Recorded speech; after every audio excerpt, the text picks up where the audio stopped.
बोलो श्री प्राणनाथ प्यारे की जय।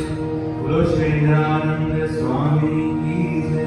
बोलो श्री दयानंद संप्रदाय की जय। बोलो श्री सद्गुरु महाराज की जय।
संसार में बहुत सारे ग्रंथ हैं। श्रीमद् गीता है, श्रीमद् भागवत है, वेद है, शास्त्र है, पुराण है और भी धार्मिक बहुत ग्रंथ हैं। लेकिन उनके अंदर मानो रामायण है तो केवल राम भगवान का जीवन चरित्र थोड़ा सा। श्रीमद् भागवत में श्री कृष्ण लीलाओं का, बालपने का और बाद में महाभारत की सारी बातों का वर्णन है। लेकिन किसी भी ग्रंथ में, दुनिया का कोई भी ग्रंथ ले लो, कहते जरूर हैं गॉड इज वन, लेकिन वो कौन है, उसका स्वरूप क्या है? क्योंकि यदि उसके स्वरूप का किसी को खबर हो जाती तो बहुत सारे लोग मूर्तियां भी बना लेते, फोटो भी बना लेते।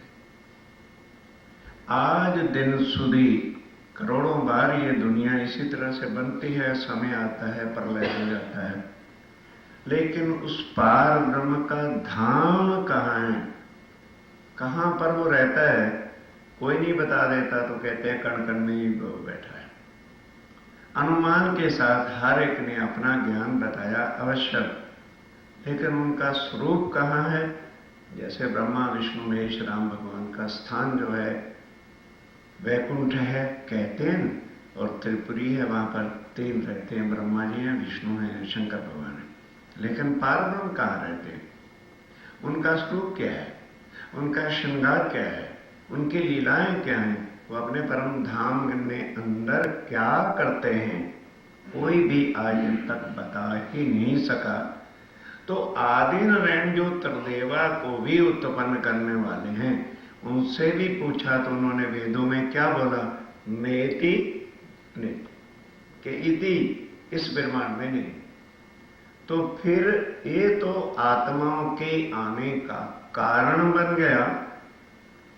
तो आत्म एव परमात्मा, पार ब्रह्म जिसको कहते हैं, सुप्रीम टू गॉड जिसको कहते हैं, वो अपनी आत्माओं से, और आत्माएं पार ब्रह्म से कभी भी अलग हो सकती नहीं थी, हो ही नहीं सकती हैं। एज लाइक सूर्य की किरणें सूर्य से और दरिया की लहरें दरिया से कभी भी भिन्न हो ही नहीं सकती, क्योंकि वो मिलकर एक स्वरूप है। इसी तरह से परम धाम के अंदर ये जो हम रूहें कहते हैं, आत्माएं कहते हैं, सोल कहते हैं, ये पार ब्रह्म का उसी तरह से स्वरूप है जिस तरह से किरण है। तो यहाँ हम समझते हैं कि शायद वहाँ वो लेडीज हैं और वो जेंट्स हैं, ये क्वेश्चन सिर्फ इस दुनिया में है, वहाँ नहीं। और ना ही यहाँ की तरह से कोई जो यहाँ होता है लेडी पति पत्नी का, वहाँ पर ऐसा कुछ मतलब ही नहीं। ये नर्क भरी इस दुनिया के अंदर का ही सब बेशक है। अब वो आत्माएं किसी के अंदर नहीं है। यहाँ हर जनरल आदमी से पूछो तो कहते हैं भाई आज मेरी आत्मा बहुत दुखी है। इतना भी यहाँ दुनिया में कोई ज्ञान नहीं देने वाला था। What is the difference between जीव एंड सोल? जीव क्या है? ये त्रिदेवा का अंश है। जीवो जीवस्य जीवनम। और फिर क्या है कि यहाँ एक जीव से दूसरे जीव की संख्या बढ़ती चली जाती है। तभी आज देखिए वर्ल्ड की कितनी आबादी बढ़ गई। ये जीव पैदा हो रहे हैं, कर्म करते हैं और मरते हैं। ये 14 लोक के अंदर यही सिलसिला चला। जन्मना मरना, कर्म करना, फिर जन्मना, फिर मरना, जन्मना मरना। अगर बहुत विरला कोई निकल भी आए तो उनको मुक्ति वैकुंठ में मिलती है। और जब वैकुंठ का भी प्रलय हो जाता है, जीव फिर मर जाते हैं। लेकिन आत्मा न जन्मती है और ना ही आत्मा मरती। अब कहते तो है ना, फिर भैया अगर हम किसी से पूछे भाई तेरे अगर अंदर आत्मा है तो तुमने तो जन्म लिया था, तो फिर आत्मा उस समय कहाँ थी? No answer. आत्मा कभी भी जन्म के बाद अंदर आकर प्रवेश करती है, जन्मती नहीं। जीव जन्मता है और जन्म लेने के बाद एनी टाइम जैसे बेबी ने जन्म लिया उस वक्त भी प्रवेश कर सकती है, 4 साल के बाद भी प्रवेश कर सकती है, 10 साल के बाद, 50 साल के बाद भी प्रवेश कर सकती है। कोई उसका निश्चित टाइम नहीं है। वह तो ये है कि उस आत्म ने जो जो कुछ संसार में अनुभव देखने के लिए आई है, तो राज्य महाराज उसको उसी जीव पर बिठा देते हैं, वो अनुभव करती है। जन्मती मरनी और मरण से पहले जब देखती है कि इसकी डेथ होने वाली है तो आत्म पहले निकल जाती है। ये है आत्मा जो केवल इसी कलयुग में ही परम धाम से आई। सब जीव ही थे, कर्म कर रहे हैं खरे खोटे, और उसके अनुसार उनको जो है वो मिलता है। और हम समझ रहे हैं कि शायद हमारे ऊपर इतनी जिम्मेवारी क्यों डाल रखी है, इतना हम कमा क्यों रहे हैं? ये जो अब कमाया जा रहा है, ये पहले जन्म का फल है। उसका आप लोग चेक काट रहे हो और खा रहे हो, पी रहे हो, भोग कर रहे हो सब कुछ। ये पूर्व जन्म का अच्छे कर्मों का फल है। अब अगर इसी तरह से आदमी जन्मता रहेगा, मरता रहेगा, तो थिंक ओवर करिए कि कितने कष्ट हैं, कितनी मुसीबतें हैं, कितना झंझट है और क्या कुछ है। ये और सदा आदमी दुखी दुखी है। जितना जितना सांसारिक धन भी इकट्ठा होता जाता है सगे परिवार वालों से, उतना ही वो बहुत मुंह से कुछ नहीं कहता, लोग अंदर अंदर फिर वो जेलसी पैदा हो जाती है। तो ये संसार ऐसा है, ये भाव ऐसा है।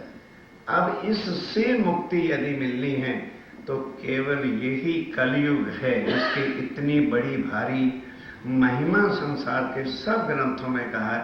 राम भगवान ने स्वयं कहा, कलयुग बड़े भाग्य मनुष्य तन पावा, सौर दुर्लभ सब ग्रंथन गावा। इसमें जन्म लेने के लिए देवी देवता भी तरसते हैं। क्यों? उनको तो पता है कि इसमें पार ब्रह्म अक्षरातीत में आना है, जो सबका वो पूर्ण ब्रह्म है। अब जैसे जैसे आता जाएगा आपको बताता जाऊंगा। अब वो पार ब्रह्म अक्षरातीत आके जन्म तो नहीं लेगा, किसी तन में प्रवेश करेगा। यहां प्रॉब्लम क्या है? हम तन को देखते हैं, ये नहीं सोचते कि भी इसके अंदर से जो आवाज आ रही है वो कहां की है। अगर तो संसार का कोई जीव होगा, वो संसारिक बातों में हर वक्त लगा रहेगा। आप बिठा के देखना, चर्चा सुने, उसके बाद अपनी घरेलू बातें शुरू हो जाए। ईश्वरी सृष्टि होगी, जो अक्षर ब्रह्म की सुनता है तो वो भजन भक्ति में लीन रहता है, क्योंकि आगे का मार्ग जो प्रेम का है वो उनको पता ही नहीं। संसार में क्या है? यहीं के मोह, जीव, बातें, लड़ाई झगड़े, ये सब कुछ और कुछ नहीं। और जो ईश्वरी सृष्टि होगी वो भक्ति में रहती है, लीन रहती है, लेकिन प्रेम मार्ग के बिना वहां कोई जाता नहीं। इसीलिए कहा कि अनन्य प्रेम लक्षणा भक्ति, that is only by soul not by body. ये जो जीव की भक्तियां हैं, बाय बॉडी है, कर्म करना, ये करना, दान देना, पुण्य करना, हम समझते हैं दान देना अच्छा है। तो अर्जुन कहते हैं भगवान दान देने का अच्छा फायदा क्या है? कहते हैं अगले जन्म में उसका फल अच्छा मिलेगा। कहने लगे तो फिर अगर फिर हमने जन्मना ही है अच्छे कर्म करने का करके, तो फिर अच्छे कर्म का फायदा क्या? बुरे कर्म करें तो भी रीबर्थ है, अच्छे कर्म करें तो भी रीबर्थ है। हे भगवान, सृष्टि के नाथ खड़े हो कृष्ण महाराज, मुझे जन्म मरण से छुड़ाओ। अब गीता तो हमने नहीं लिखी, क्या लिखा है कि ये जो जन्म मरण जो है, ए अर्जुन, मैं इससे नहीं छुड़ा सकता, आई कांट। हम कृष्ण कृष्ण के पीछे डंडा लेके लगे हुए हैं। कृष्ण ने कहा मैं भी तेरी तरह से लाखों बार जन्मा हूं और मरा हूं। अगर कोई छुड़ाने वाला है तो एक उत्तम पुरुष है, जो कूटस्थ है, जो इस सारे ब्रह्मांड की रचना करता है, हुक्म दे के बना दो और मिटा दो, तो वो अक्षर ब्रह्म है जो अविनाशी है। भाई ध्यान सुनिए, इंडिया में तो अभी तक हर साल सुनने को मिलती है। यहां आपको, ये तो उनकी कृपा है, ना जाने किस आत्म के कारण से प्रोग्राम बन गया कि लगातार 40 दिन या 1 महीना कंटिन्यूएशन चर्चा होगी। इसमें कोई आता है अपने आप बैठेगा, पहली जगह बना के रख दो। अगर आगे पीछे देखे नहीं तो बात कहीं की कहीं चली जाएगी, फिर नहीं पता चलेगा कि लिंक टूटा। अगर आपको कुछ मजा ही नहीं आएगा, ना पता चलेगा ये ज्ञान कहां का सुना रहे। तो इस कलयुग के अंदर ही वो पार ब्रह्म अक्षरातीत के आने का कारण बना। तो वह उनको वो ही कह रहे हैं कि देखो, उत्तम पुरुषस्य त्वये अन्यः परमात्मा इति उदाहरण, कि अगर किसी को परमात्मा कहलाने का अधिकार है तो केवल उत्तम पुरुष को। हम नहीं हैं परमात्मा। क्यों? हम जन्मते और मरते हैं। तो जन्मता और जो मरता है वो परमात्मा नहीं हो सकता। इसलिए हिंदू लोग अब इन देवी देवताओं को कच्छने दिश क्यों मानते हैं? इसलिए मानते हैं कि ये हमें देते हैं। कहां का? इस माया का। इनकी भक्ति करने से तुम्हें संसार के सुख अवश्य मिल सकते हैं, लेकिन जन्म मरण से छुड़ा के सदा सदा के लिए अखंड आनंद में पहुंचा दे वो केवल एक राज्य महाराज, प्राण राज्य, अक्षरातीत और कोई। अब ये जो बीतक है, ये मत सोचो कि ये किसी की लाइफ हिस्ट्री है। तो लाइफ हिस्ट्री तो उसको कह सकते हैं कि जिसकी पूरी लाइफ का काम हो गया और उसकी डेथ हो गई। अब ये तो किसी की लाइफ हिस्ट्री नहीं। अब यहां संसार में ये मानना कि किसी के तन में पारब्रह्म कैसे आके बैठते हैं और लीला करते हैं, तो इसके अंदर जो उन्होंने 3 बार तन धारण करके इस ब्रह्मांड में लीला किया था, उसका वर्णन आएगा। पहली बार कहां? अरब के अंदर मोहम्मद साहब के तन के अंदर वो शक्ति बैठी। तभी तो कुरान के अंदर ये कहा मोहम्मद साहब ने कि दुनिया वालों, मैं उस परम धाम से में गया था और मिल के आया हूं। ये कौन गवाही दे सकता है? हुसैन। और मैंने उस पार ब्रह्म के स्वरूप को देखा, उनके परम धाम को देखा, श्री जमुना जी को देखा, उनका घाट कैसा था उसको देखा, हौज कौसर को देखा। अगर हम बाई बॉडी थिंक ओवर करेंगे तो हम तो भाग जाएंगे। अरे भाई वहां नहीं जाना, वो तो मुसलमानों की कथा सुनाते हैं। Whether we are Hindu, Mohammedan, Sikh, Christian, something else by body, not by soul. हम बॉडी से कुछ भी हैं, लेकिन आत्मा ना हिंदू है ना मुसलमान है। वो इन सब कम्युनिटियों से परे है। और फिर बाइबल कहती क्या है?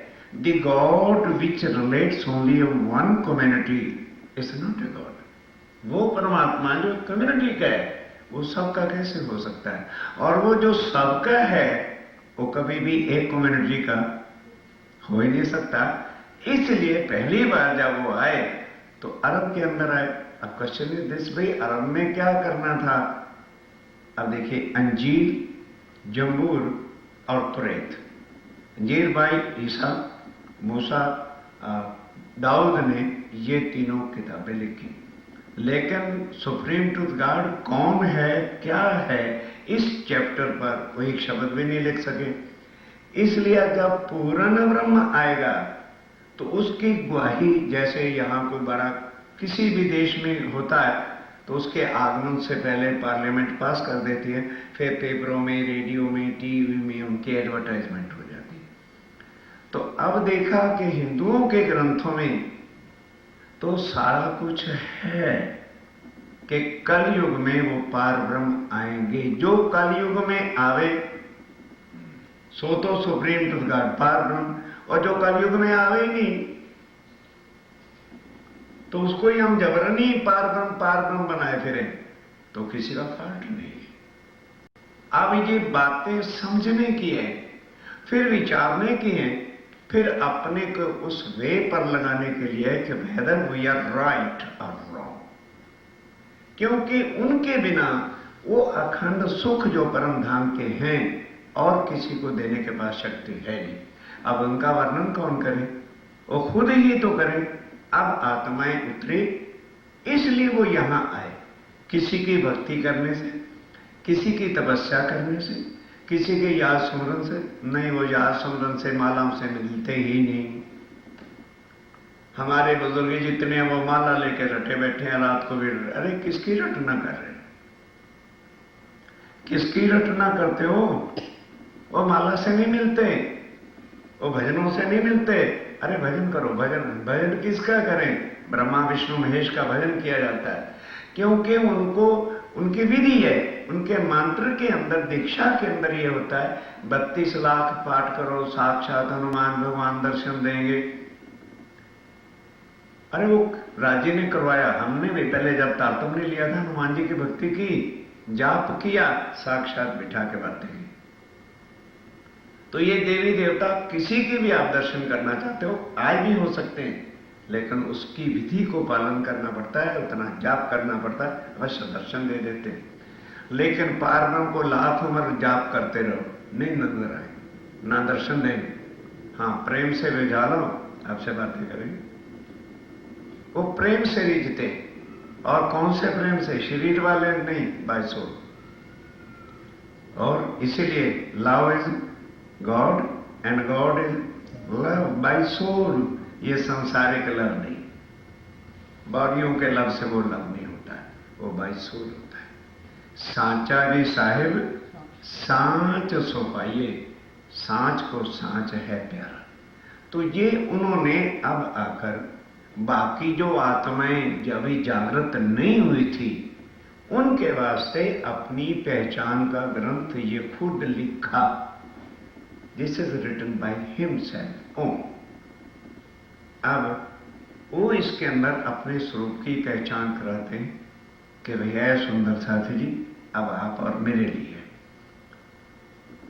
कि ये जो मेरे आने की पहचान अब स्वामी जी बता रहे हैं, कहां से स्टार्ट हुई? सतयुग के अंदर शिव जी महाराज से उमा पूछती है, प्रभु आप किसका ध्यान करते रहते हो? तो उन्होंने कहा, भाई तेरा मेरा संबंध शरीर से है, तुम इस चक्कर में मत पड़ो। वो कहते हैं, प्रभु मैंने कभी कुछ आपसे डिमांड नहीं की, कुछ मांगा नहीं है, तो आप उसका स्मरण करते हो। जब ब्रह्मांड का प्रलय होता है आप चले जाते हो, फिर आते हो ना, तो हमें तो जन्म मरण में आना पड़ता है। उमा बोल रही है। तो कहने लगे, अच्छा ये वो ज्ञान है जो लक्ष्मी जी ने मांगा था, लेकिन विष्णु भगवान बता सके नहीं। मैं तुमको बताता हूं, और ये सारा प्रसंग जो है, जिसको अमर कथा कहते हैं, और लोग अमरनाथ की यात्रा भी करने जाते हैं इंडिया में, इतना तो आपको पता ही होगा। तो वो क्या है? तो हमने पूछा उनसे कि भाई तुम अमरनाथ की यात्रा पे क्या करने जाते हो? वो बोले जी, एक कबूतर और एक कबूतरी ने वो अमर कथा सुनी थी, तो हम कबूतर और कबूतरी को देखने जाते हैं। मैं क्या मूर्ख हो, कबूतर और कबूतरी तो एक पक्षी थे, वो अगर अमर हो सकते हैं, तो तुम यदि उसी कथा को पढ़ लो और समझ लो, तो तुम भी सदा के लिए अमर हो जाओगे। पर नहीं, अमरनाथ की यात्रा में जाना है। राज जी ने सोचा झूठ के पीछे लगे, अमरनाथ के अंदर लाखों आदमी पिछले साल मर गए, इस बार फिर मर गए।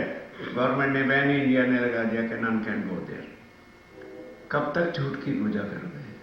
क्या उस गुफा के अंदर आए शंकर भगवान जी बैठे? उन्होंने जो अमर कथा सुनाई थी, वही किताब छप चुकी है, महेश्वर तंत्र, और यहां अवेलेबल है। पर टाइम नहीं हुआ ना हम लोगों के पास। क्वेश्चन तो अमेरिका में टाइम का रह जाता है। पूरी अमर कथा का प्रसंग है।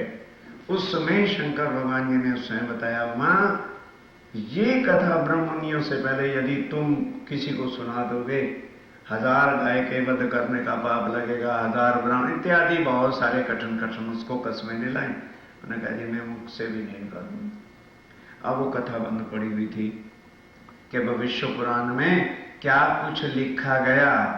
तो फिर शंकर भगवान जी ने कहा कि देखो मां, अभी सतयुग है, फिर त्रेता युग आएगा, तापच्छी द्वापर युग आएगा, तापच्छी कलयुग आएगा, और जब औरंगजेब राजा राज करेगा, उस समय पारब्रह्म अक्षरातीत जिस तन में बैठे होंगे, वो 1735 का वर्ष हिंदवी का होगा, और वो हरिद्वार में कुंभ का मेला लगेगा, वहां पर आके पोते जाते हैं।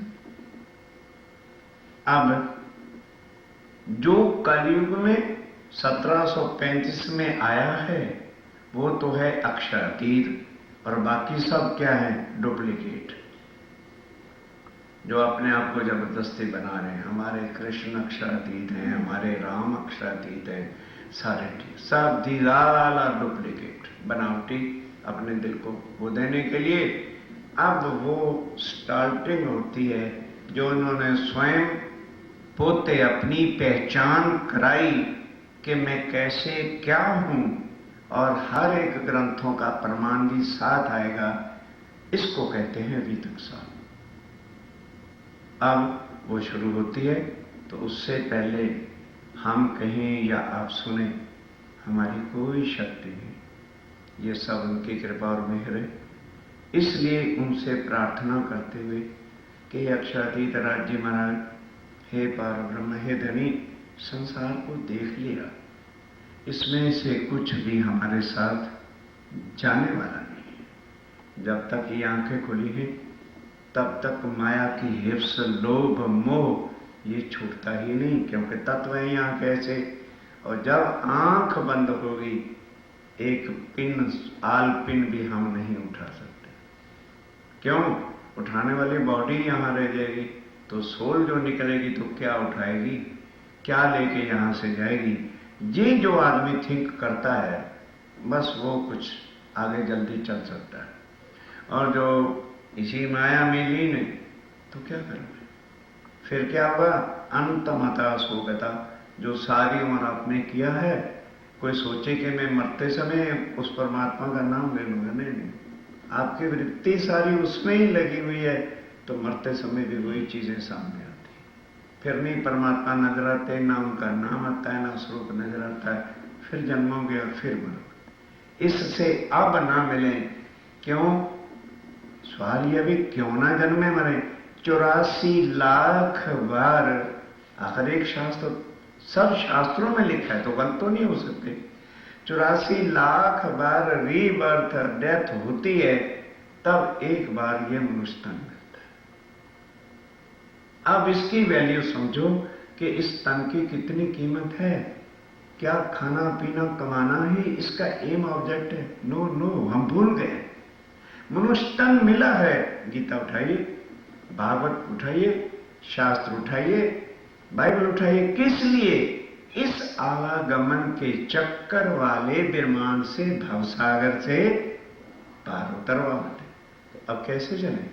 पार उतारने की शक्ति एक पार ब्रह्मक्षातीत के पास है, बाकी कोई पार नहीं उतार सकता। बाकियों की भक्ति करोगे, यहां के क्षण भिंगर, थोड़े समय के जो एक लोभ लालच है, माता पिता हैं, सगे संबंधी हैं, वो तो मिल जाएंगे। फिर जन्मोगे, फिर मरोगे।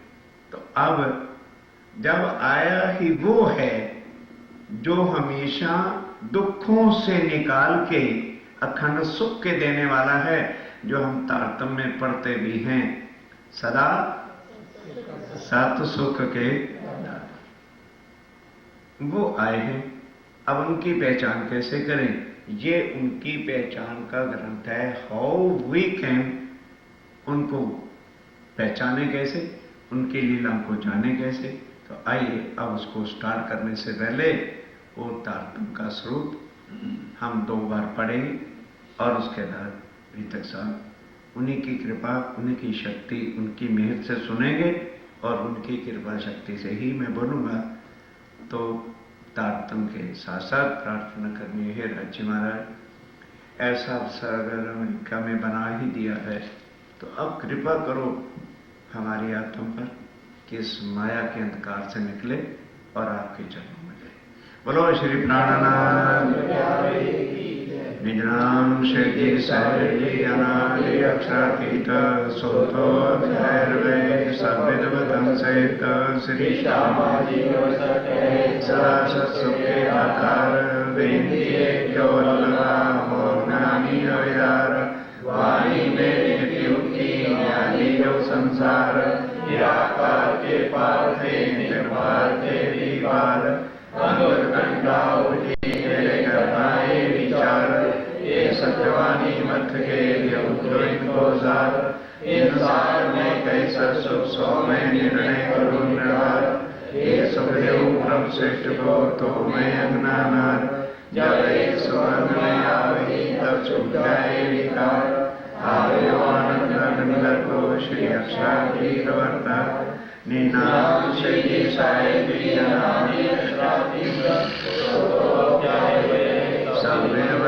सहित श्री श्यामाजी वर सत्य है सदा सत्सुख के आधार विनतिए जो वल्लभा मोहन गानी अविदार वाणी मेरे वियोगी नारी जो संसार निराकार के पार थे तिन पार के पार अद्भुत घंटा उपजी मेरे करनाए विचार ये सत्यवादी मत के जो इनको सार इंसार में कैसा सुख सौ में निवे करुण निधान एक सुदेव परम सृष्ट हो तुम मैं अनाथ जबे सुगम में आवी छूट जाए विकार आयो आनंद अंग को श्री अक्षातीत वरदार श्री अक्षातीत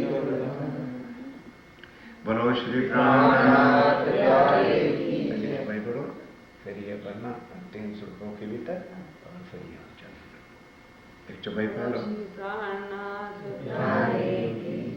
चले वो दिल में पुराण में नहीं पहले ये पढ़ो अर्थ तीनों स्वरूपों के बीतक लिखते। ये देखिए इसी को समझिए अर्थ 3 स्वरूपों की बीतक लिखते अर्थात श्री प्राणनाथ जी ने स्वयं वो पहले वाला मेराई ठाकुर वाला तन छोड़ के पंचमी वाले दिन ध्यान से लालदास जी जब प्रणाम करने आए गुमड़ साहब में पन्ना जी में वहीं अपना शरीर छोड़ तब स्वामी जी ने अंतर्गत वो 5 शक्तियां जो पहले मेराई ठाकुर के तन में बैठकर काम कर रही थी लालदास जी के तन में प्रवेश किया और अपनी कलम से हिमसेल्फ अर्व की लीला सतगुरुदेव चंद जी के तन की लीला और फिर श्री प्राणनाथ जी की कुल लीला अपनी कलम से लिखते लिखी है। अब आगे सुनिए स्टार्ट कहां से होता है। भविष्य पुराण में भविष्य पुराण में सतयुग के अंदर शंकर जी ने जो उमा को सारा भविष्य की बातें बताई कब आएगा तो उन्होंने कलयुग का वर्णन किया कि कलयुग से पहले पारब्रह्म नहीं आएंगे।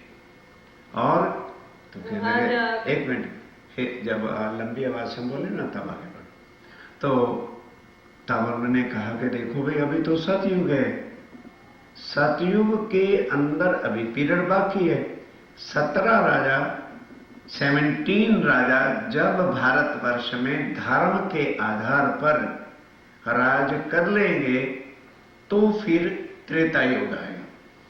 तो त्रेता युग के अंदर 29 राजा जब राज कर लेंगे तब द्वापर युग आएगा। तो द्वापर युग में 19 राजा जब भारतवर्ष में राज कर लेंगे तब कलयुग आएगा।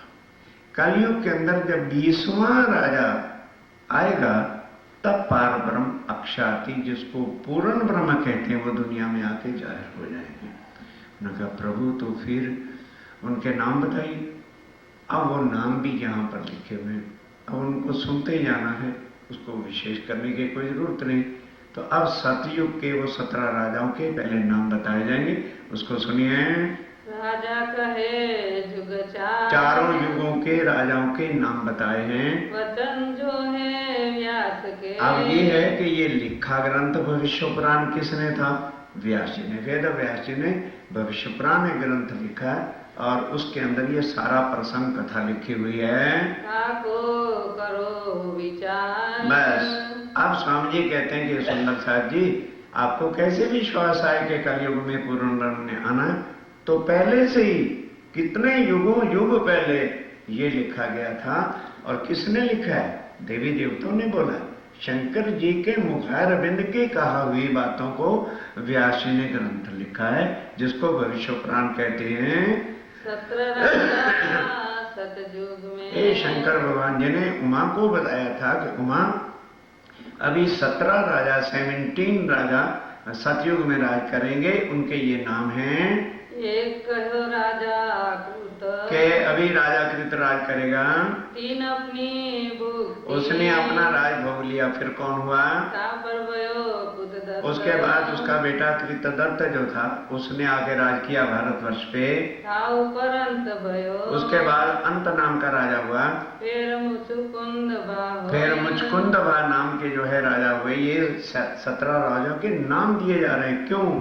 कई शास्त्री भी होते हैं, पंडित भी होते हैं, विद्वान भी होते हैं, उनको तो इन सब चीजों का पता होता है। इस वास्ते कोई किसी प्रकार का संशय ना रखे, ये नाम दिए हैं। ताऊ पर भैरवानंद। फिर भैरवानंद के नाम का राजा हुआ। राजा कंबो कहो। फिर उसके बाद कंबो नाम का राजा हुए। ताऊ पर आदि भयो। फिर आद नाम का राजा हुआ। फिर हरनाकुश कहो। फिर हरनाकुश, सतयुग के अंदर हरनाकुश राजा हुए। ताऊ पर ताके ठोर। तब उसकी जगह पर कौन राजा हुआ? प्रहलाद भयो। प्रहलाद जो है उसने राज किया। ताऊ पर बलि लोचन। फिर बलि लोचन नाम का राजा हुआ। ताऊ पर बलि भोगत। फिर बलि भोगत नाम का राजा हुए। इन्हो अपनी भूख। उसने भी अपना राज किया। लोचन बलि। फिर लोचन बलि नाम का राजा हुए। ताऊ पर वानासुर। फिर वानासुर नाम के राजा होते हैं। ताऊ पर कपिलाक्ष नाम। तब कपिलाक्ष नाम का राजा हुआ। कपिल भद्र। फिर कपिल भद्र नाम के राजा हुए। जरासरी। फिर जरासरी नाम का राजा हुआ। ताऊ पर धूम ऋषि कहो। फिर धूम्र ऋषि नाम के राजा हुए। ये 17 सतयुग के। ये 17 नाम सतयुग के हैं। अब त्रेता के जो है नाम सुनिए। अब कहो त्रेता के। त्रेता युग के 29 राजा का नाम सुनो। 29 नाम भये। 29 नाम है। प्रथम जो ब्रह्म भयो। पहले ब्रह्मा नाम के राजा हुए। तापर मारीच नाम। फिर मारीच नाम का राजा हुआ। तापर कश्यप भयो। फिर कश्यप नाम का राजा हुआ। फिर सूरज ठाम। फिर सूर्य नाम का राजा हुए। तब छत्र भयो। तापर जो है तपछत्र नाम का राजा हुए। तापर अक्षयभा नाम। अक्षवा नाम के राजा हुए। तापर अरण्यभा। फिर अरण्यभा नाम के राजा होते हैं। विश्वामित्र ठाम। फिर उसके बाद त्रेता युग शुरू हो गया। विश्वामित्र ने आके राज किया। फिर महामंत्र भयो। फिर महामंत्र नाम का राजा हुए। तापर भयो चिमन। चिमन नाम के राजा हुए। उसके पश्चात ताऊ पर राजा भयो। तब उसके बाद कौन राजा हुआ? नाम भद्र उद्वन। उसका नाम भद्र उद्वन नाम राजा था। ताऊ पर त्रिशंख भयो। फिर त्रिशंख नाम के राजा हुए। तापर हरिश्चंद्र हो। फिर राजा हरिश्चंद्र का नाम तो लगभग सबने सुना ही होता है। त्रेता युग में हरिश्चंद्र हुए। तापर रोहितास नाम। फिर रोहतास का लड़का था, उसने राज किया। मानधाता कहो। फिर उसके बाद मानधाता नाम के राजा हुए। फिर राजा सगर भयो। फिर सगर नाम का राजा होते हैं। फिर आशामित्र नाम। फिर आशामित्र नाम का राजा हुआ। तापर भगीरथ भयो। फिर राजा भगीरथ आ गए। चलिए दिलीप ठाम। कौन? दिलीप। हाँ, फिर दिलीप जो है राजा हुए। तापर रघु भयो। फिर रघु वंश शुरू हो जाता है। फिर अजय ठाम। फिर राजा अज हुए पहले। तापर भयो दशरथ। फिर दशरथ आ गए। फिर रामचंद्र नाम। फिर दशरथ के बाद रामचंद्र जी ने राज किया। तापर लव भयो। फिर उनके सुपुत्र लव ने राज किया। तापर अंतभान। फिर अंतमान नाम का राजा हुए। तापर कैलखी। फिर कैलखी नाम का राजा हुए। तापर बब्रवान। फिर बब्रुवान नाम का राजा हुआ। तापर सुदर्शन। फिर सुदर्शन नाम का राजा हुए। तापर अग्निवरण। फिर अग्निवरण नाम का राजा हुए। ये 29 त्रेता मिने। हाँ जी, ये 29 हाँ, त्रेता। ये 29 नाम त्रेता युग के। अब द्वापर युग के और फिर कलयुग का प्रसंग शुरू हो जाएगा। वे राजा ऊपर धरण। इस भारतवर्ष की धरती पर हुए। ये सब चक्रवर्ती होते थे और वो भी मैं बुक अपने साथ लाया हूँ कि 2500 वर्ष पहले ये जो आज ईरान वगैरह और सब अरब कंट्री, कोई मोहम्मदन होता ही नहीं था। सब जो है यहूदी लोग होते थे। वो भी हिस्ट्री वाली बुक में लेकर के आया। चलिए 19 द्वापर में। और द्वापर युग के अंदर 19 राजा हुए। प्रथम इंद्र नाम। पहले राजा इंद्र था। तापर भयो चंद्रमा। फिर चंद्रमा नाम के राजा हुए। फिर पूर्वा राजा इस ठाम। फिर पूर्वा नाम का राजा हुआ। हई राजा तापर भयो। फिर एह नाम का राजा हुआ। निर्मोक्ष तापर होय। फिर उसके बाद मोक्ष राजा हुए। तापर शांतनु भयो। फिर सनातनु नाम के राजा हुए। चित्र राजा कहो सोय। फिर उसके बाद चित्र नाम का राजा हुआ। तापर विचित्र भयो। फिर उसका सुपुत्र विचित्र ने राज किया। तापर भयो व्यास। तापर भयो व्यास। हाँ, फिर व्यास जी आ गए। ताऊ पर पांडव भयो। फिर पांडव वंश शुरू हो गए। फिर अर्जुन राजा। फिर अर्जुन ने राज किया। तापर हे वरण कुमार। आय वरण कुमार ने फिर राज किया। फिर क्षेत्रनख नाम फिर सहस्त्रनख नाम के राजा हुए। ठाव पर संतन भयो। फिर उसके बाद सनंतन नाम के राजा होते हैं। बलिवान इस ठाव फिर बलिवान नाम का राजा हुए। ता पर निर्वाण भयो। फिर निर्वाण राजा भये। ता पर बलिचंद्र होए। फिर बलिचंद्र होते हैं। ता पर परीक्षित भयो। फिर राजा परीक्षित हुए। फिर जन्मेजय कहो सो। फिर राजा जन्मेजय आते हैं। बस ये द्वापर युग का अंतिम था। अब कलयुग स्टार्ट हो जाएगा। अब कहो 20 कलयुग। 20 कलयुग के सुनिए। 29 कहे द्वापर। और 29 जो है द्वापर, 19 कहे द्वापर के, 29 त्रेता युग के, हाँ द्वापर के हुए, और 17 सतयुग के सुने। अब कलयुग के सुनिए। 29 त्रेता के तो 29 त्रेता के कहे सतयुग और 17 सतयुग के कहे। अब कहो कलयुग। आप कलयुग के सुनिए। ये समझने वाली बात है। प्रथम तो जदुनाम। यदुवंश शुरू होता है पहले तो। तापर अजयपाल नाम का राजा हुए। फिर फिर महिपाल हुआ। तापर गंधर्व सेन। फिर गंधर्व सेन नाम के राजा होते हैं। फिर विक्रमादित्य। फिर विक्रमादित्य हो गए। तापर विक्रमाचक्र। चक्र जिसका संमत विक्रम संमत चलता है। फिर भोज कहो सावित्र। फिर राजा भोज कहते हैं ना, कहाँ राजा भोज कहाँ गंगवा देवी, एक कलयुग के सारे हैं। तापर गौरी पातशाह। तब गौरी बादशाह मोहम्मदन राज शुरू हो गया। अलाउद्दीन खिलजी से स्टार्ट हुआ। 1000 वर्ष तक उन्होंने राज किया।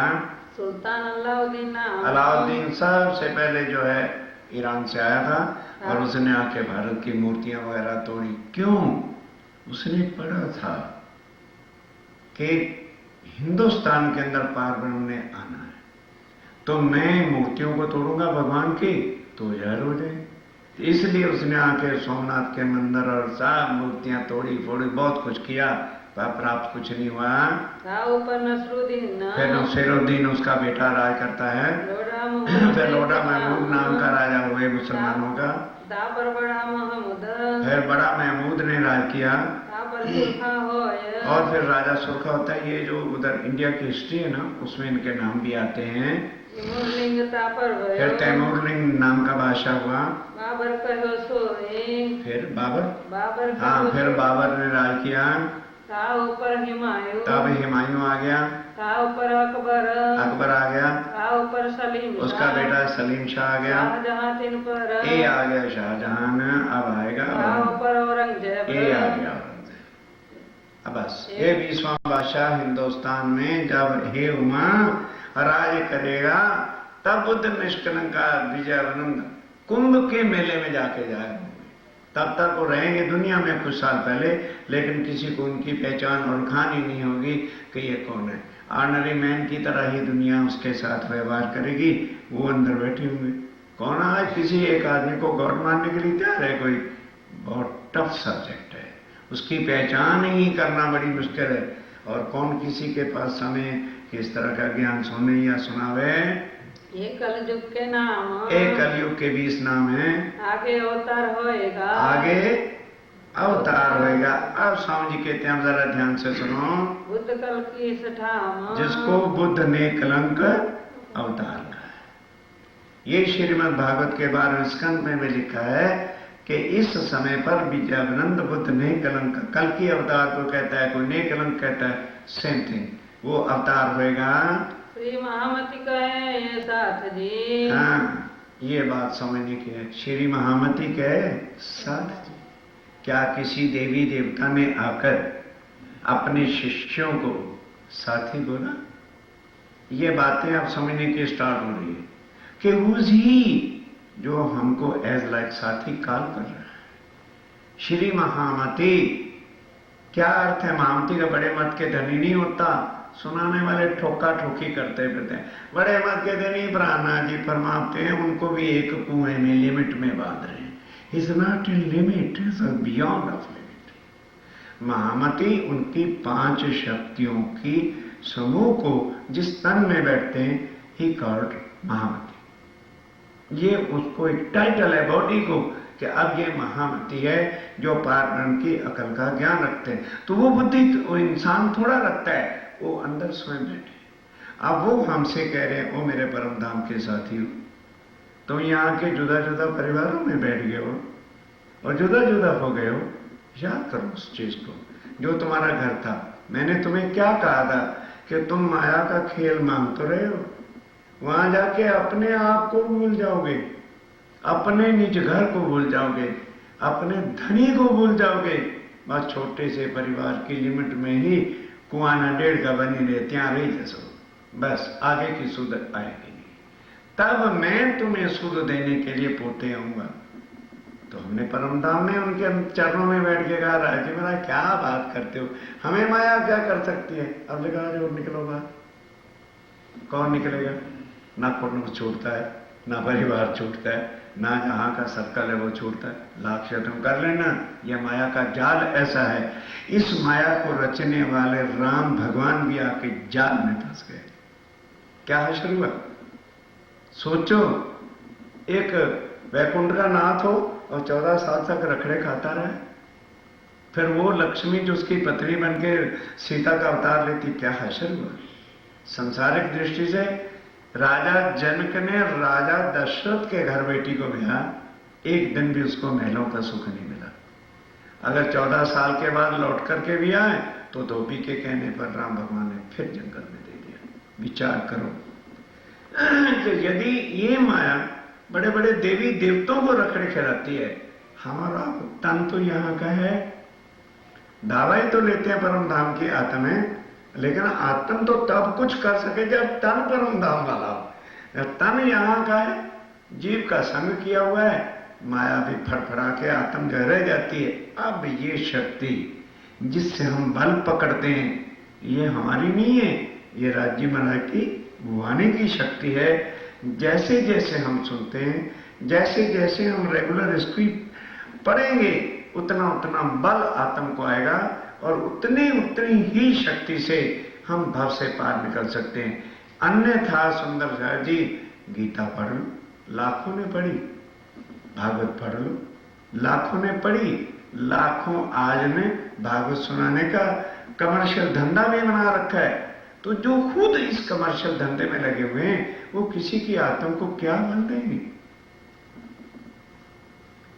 धर्म इज नॉट फॉर सेल। आज लोगों ने धर्म को भी सेल किया और कमर्शियल बना करके पैसे का धंधा बनाया। ना, जो कर रहे हैं करें, हमें उससे कोई दर्द नहीं, ना हमें कुछ से लेना है। हमें तो अपनी आत्म से गर्ज है कि इतनी मुश्किल से ये वो ज्ञान है जो देवी देवता भी लेने के लिए तरसते हैं।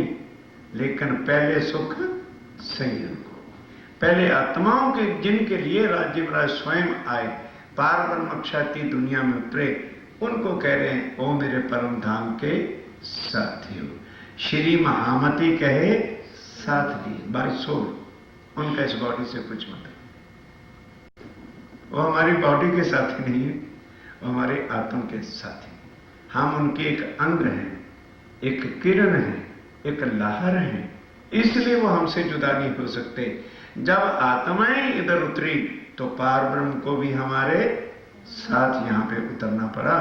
हम माया में आके भूल गए, वो तो नहीं हमें भूल सकते। अब वो हमें सारा ज्ञान परम धाम का देने के लिए, उन सुखों की इंट्रोडक्शन देने के लिए, परम धाम में हमारे क्या अखंड सुख, ये कुछ सुख हैं। मानो बहुत धन कमा लिया तो क्या हम सुखी हो गए? ना ना ना ना, भूल है, भूल है। केवल इस शरीर के सुख आराम के लिए हम सब कुछ कर रहे हैं। कितने बड़े बंगले बना रहे हैं, कितनी बड़ी बढ़िया गाड़ियां बना रहे हैं, खाने को तो 2 ही रोटी नसीब होती, ज्यादा कोई नहीं खा सकता। फिर किसका सुख कर रहे हैं? इस फाल्स बॉडी का। इसको अति सुखी करने के लिए हमारा ओ यस ये वो ठीक, किसके लिए? अरे भाई कभी एकांत में बैठ के सो। फॉरवर्ड फाल्स के लिए ना, सत्य तो आत्मा है, उसके लिए क्या किया? उसके लिए यदि कुछ चिंता हुई, उसके लिए कुछ लिया, तो समझो कि हाँ मैं मानव हूं।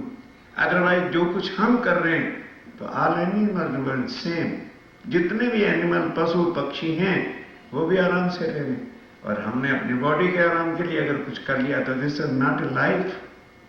ये जिंदगी नहीं है। हमारा जीवन क्या है? यदि हम भाव सागर से पार उतरने के लिए रास्ता ढूंढ लेते हैं तो देन समझो कि मुझे मनुष्यता की प्राप्ति है।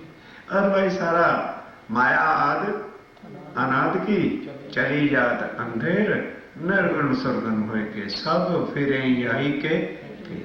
अब स्वामी जी कहते हैं, है मेरे सुंदर साथ जी, शास्त्र कहे यो कर। ये तो शास्त्र ने बताया कि इस तरह से कौन आएगा कलयुग में, कलगी अवतार आएगा।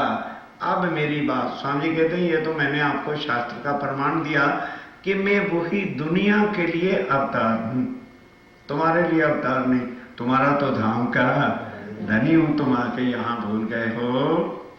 आगे अपनी बीतक। और हम क्या कहते हैं, अरे मारे मंदिर में प्राणनाथजीनी बीतक થઈ રહી છે।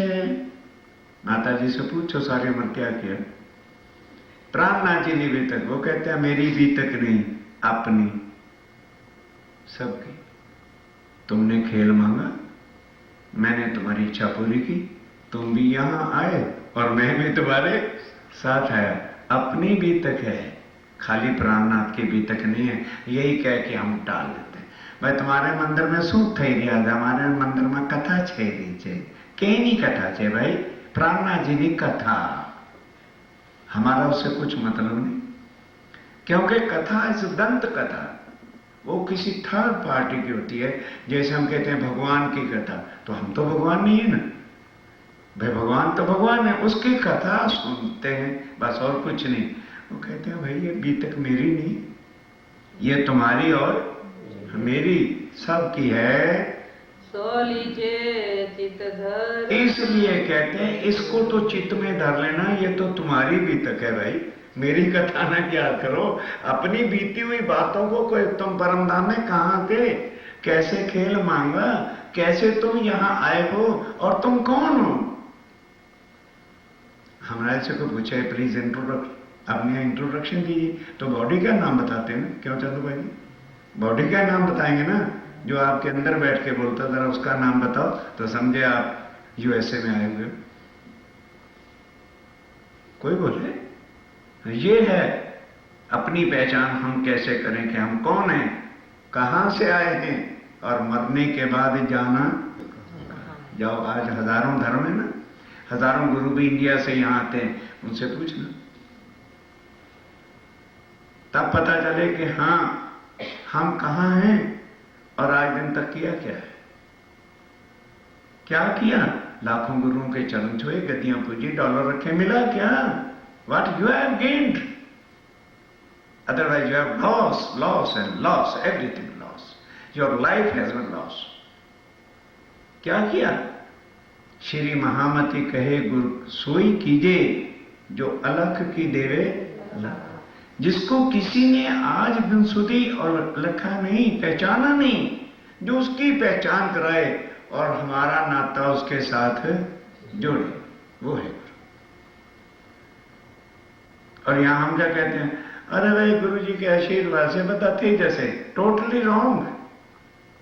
गुरु अपनी कर्मी भुगतेगा और हमको अपनी करनी भुगतेगी। हम कर क्या रहे हैं, अपनी आत्मा के लिए व्हाट वी आर डूइंग।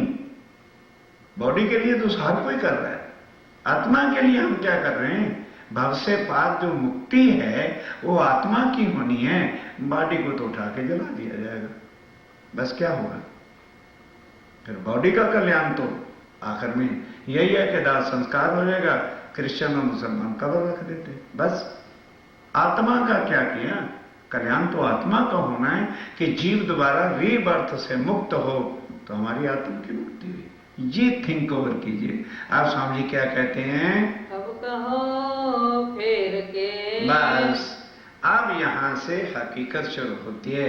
अब कहूं फेर के, फिर मैंने अगेन मैं आपको याद कराता हूं, मूल मिलावे की बीतक। ये कि मूल मिलावे में हम और आप रहते थे कभी। तुमने इच्छा की खेल देखने की, तो कैसे अब याद ही नहीं आ गया रे हमारी आत्मा। पहले तो यही संशय होता है, पता नहीं हमारे अंदर आत्मा है, इतना ही नहीं है हमको शुरू, पता नहीं हमारी आत्मा परम धाम की होगी कि नहीं होगी।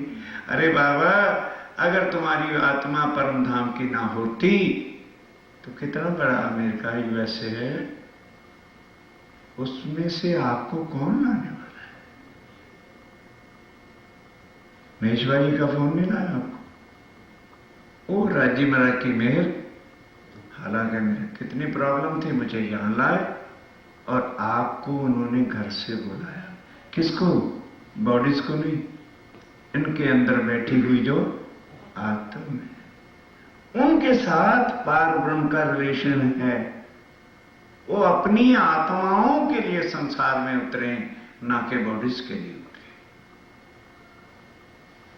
हम तो चेला और गुरु बाय बॉडी होते हैं ना, सोल के नाते से ना कोई गुरु है और ना कोई चेला, क्योंकि आत्मा सबकी एक। जब आत्मा एक है तो गुरु कौन? हम गुरु और गुरुवादियों में डूबे। करिए, डू एज यू लाइक, मैं किसी को रोकने नहीं आया, लेकिन थिंक ऑफ इट। ये पार ब्रह्म अक्षरातीत जो इन कर्म कांडों से, जिसमें आद अनाद से दुनिया फंसी हुई है, उससे निकालने के लिए। देखिए, आफ्टर मैरिज लड़की अपने मायका परिवार और उसकी रीति को छोड़ती है कि नहीं, और फिर हस्बैंड के साथ एकरूप होती है। जो कुछ हस्बैंड की रीति होती है वही वो करती है। ये जो तारतम का संबंध है, ये बाइसोल होता है। उस दिन से आत्मा का रिलेशन किसके साथ हो जाता है? उस अक्षरातीत के साथ। एंड आफ्टर देन नो कर्म कांड। ये जो कर्म कांड है, आज मंगल है, आज शनिचर है, आज गुरु जी आए हैं, आज दान देना, ना ना ना ना ना ना, नो दान, नो पुण्य, नो कर्म, नो कर्म। आत्मा कर्म और धर्म से बड़ी बड़ी, गीता को पढ़ो, आत्मा कर्मों से बहुत दूर है। मतलब नहीं, karmas and dharmas by body, not by soul. तो हमारा जो संबंध अब है, अब ये जो वाणी है, ये केवल स्पिरिचुअलिज्म सोल की है। नो यहाँ के देवी देवताओं वाला संबंध ही नहीं है। पर होता क्या है, इतनी गहराई से वो गुरुजन कभी भी एक्सप्लेन नहीं करेंगे, क्योंकि यदि वो ये चीजें सब बता देंगे तो उनका धंधा खत्म होता है। और यहां वो है नहीं। कोई किसी, पहली बार ही हम जब इंडिया में आए थे, आप सब लोग जानते हो, पत्रकार मेरे पास आए, जी आप क्या प्रोजेक्ट लेके? मैं कहा भाई मैं लेने नहीं आया, मैं तो कुछ देने आया। मेरे कोई आत्म के साथी होंगे, वो मेरे से ले लेंगे। मैं फंड फाड़ने वाला गुरु नहीं, ना कोई प्रोजेक्ट लेके आऊं, मुझे हाथी बनाना है, घोड़ा बनाना है, या मुझे धर्मशाला बनना, वो दूसरों का। ये है साथियों का जगाना। क्योंकि कॉल किए थे कि तू सो जाएगी तो मैं जगा दूंगी, और मैं भूलूं तू बता देना। उस कॉल को पालन करो और चलना फिर उसी राह पे। फिर गुरु जी आए हैं, घेर ले जाओ, साने माटे फॉरवर्ड, निकलो इन बंधनों से बाहर। कब निकलोगे? मरने के बाद इसी जगह घूमते रह जाओगे। तारतम भी कुछ नहीं करेगा, ये सोच लो। चौपाई सुन लो, मैं कुछ नहीं कहूंगा। जो स्वामी जी ने कहा, तारतम ज्योत उदोत है, तारतम से क्या हुआ? स्वामी जी कहते हैं इस मिसअंडरस्टैंडिंग में नहीं रह जाना कि भाई तारतम ले लिया तो हम लोग क्या समझते हैं, आप परम धाम में टिकट तो थी गई, अब हम चले जाएंगे। ले जाने वाला कहता है डोंट राइट, तारतम आपको परम धाम नहीं ले जाएगा। तारतम तो 6 भाई, उसके इंट्रोडक्शन है। ले जाने के लिए मैं आया हूं। स्वामी जी कहते हैं हमको खेल दिखावन काज हमसे पहला आय श्री राज। उस राज को पहचानो, उस प्राणनाथ को पहचानो। यदि उसकी औलखान नहीं हुई, तारतम कुछ नहीं करेगा।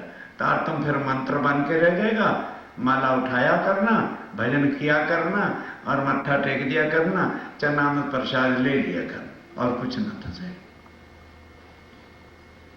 जब तक आत्म को पहचान नहीं कि मैं कौन हूं, मेरी इस आत्मा का नाम क्या है, मेरी आत्मा आई कहां से है, यहां हम क्यों भेजे गए हैं, अब क्यों भेजे गए हैं, किसने भेजा है, कहां पर हमारा एक और तन भी है। ये तन तो जीव ने धारण किया है, आत्मा ने नहीं धारण किया। ये जीव का तन है, जीव गर्भ में था, जीव ने जन्म लिया। और 7 दिन तक हमारा क्या नाम था, क्या नाम था? हाँ? या तो बेबी या तो बाबा। 7 दिन तक क्या कहते हैं, वे बाबा आया, बेबी आई, बस यही नाम था ना। तो वे 7वें दिन पंडित जी महाराज अपने संस्कारों के द्वारा नाम दे देते हैं। लेबल्ड, वी आर लेबल्ड, और झूठे नाम की स्लिप लगी हुई है। अब सारी उम्र इस लेवल वाले नाम के लिए है। ये मेरा नाम थी जाए, मेरा नाम, किसका नाम? बॉडी नो नाम ना। वो इंसान, तेरा रियल नाम क्या है? देखो छोटा सा क्वेश्चन है, रियल नाम हमारा जो ये बोल रहा है, ये बॉडी थोड़ी बोल रही है। यही समझने की कोशिश करो, अंदर जो बैठा हुआ है जीव है, वो बोल रहा है, उसका क्या नाम है? कर लो करोड़ों डॉलर इकट्ठा, क्या फायदा हो जाएगा? अपने नाम का ही नहीं पता, उसके मुकाम का नहीं पता, मरने के बाद जाना कहाँ है ये नहीं जाना तो क्या होगा? स्वामी जी कहते हैं तुम तारतम लेके इस भूल में ना रह जाना। भाई तारतम થઈ ગયા છે, વાણી વાંચું છું, બધા કરું છું, આ રાજીના સ્વરૂપ પઢું છું, થઈ જશે? કશું ન થઈ જશે। पहले उसको पहचानो जो ये आके कह रहा है। आप कह रहे हैं कि मैं भी, मेरी बॉडी को मत देखना, तो तुम पहचान नहीं जाओगे। मूल मिलावे की भीतर, जहां हम असल हैं, जहां मैं असल हूं और तुम मेरे अंग हो, यू आर माई पार्ट्स, रूह हो, तुम मेरे तन हो, तुम्हारे साथ वहां लीला करता हूं, वो मूल मिलावा है। मूल मिलावा है not in this world, not in USA और इंडिया। न कोई वैकुंठ में मूल मिलावा नहीं है, योग माया के ब्रह्मांड में मूल मिलावा नहीं है। मूल मिलावा 3 पार से भी पार, जो परम धाम के अंदर है, उसके अंदर एक बैठक है, जहां बैठ के हमारे असल तन बैठे हैं और जहां बैठ के हम ये लीला मांगी है, उसको कहते हैं मूल मिलावे में। अब उसकी याद करा रहे हैं कि तुम और हम, जो असल ठिकाना हमारा है, वो मूल मिलावा परम धाम के अंदर है। बोलो श्री प्राणनाथ प्यारे की जय। बोलो श्री सद्गुरु महाराज की जय। प्यारे सुंदर साथ जी, आप सभी के लिए प्रतिदिन श्री बीतक साहिब चर्चा पर आधारित 10 MCQ प्रश्नों की प्रश्नोत्तरी आयोजित की जा रही है, जो कि रात्रि 12 बजे तक खुली रहेगी। इस भाग से जुड़े प्रश्नों के उत्तर देने के लिए कृपया इस वीडियो के डिस्क्रिप्शन या कमेंट बॉक्स में दिए गए गूगल फॉर्म के लिंक को खोलिए और उत्तर चिन्हित करके सबमिट कर दीजिए। जिन सुंदर साथ के सारे प्रश्नोत्तरियों का मिला के कुल स्कोर सबसे ज़्यादा रहेगा, उन्हें श्री निजानंद आश्रम रतनपुरी में आगामी वार्षिकोत्सव में पारितोषिक दिया जाएगा। प्रणाम जी। प्राणनाथ प्यारे की पिया तुम हो जैसी कीजियो मैं अर्ज करूं मेरे पीर जी। हम जैसी तुम जिन करो मेरा तड़प तड़प जाए जीव जी। जीवा तो जीवे नहीं क्यों मीठे दिल की प्यास जी। तुम बिना किन सो कहूँ पिया, तुम हो मेरी आस जी। आस बिना नी तो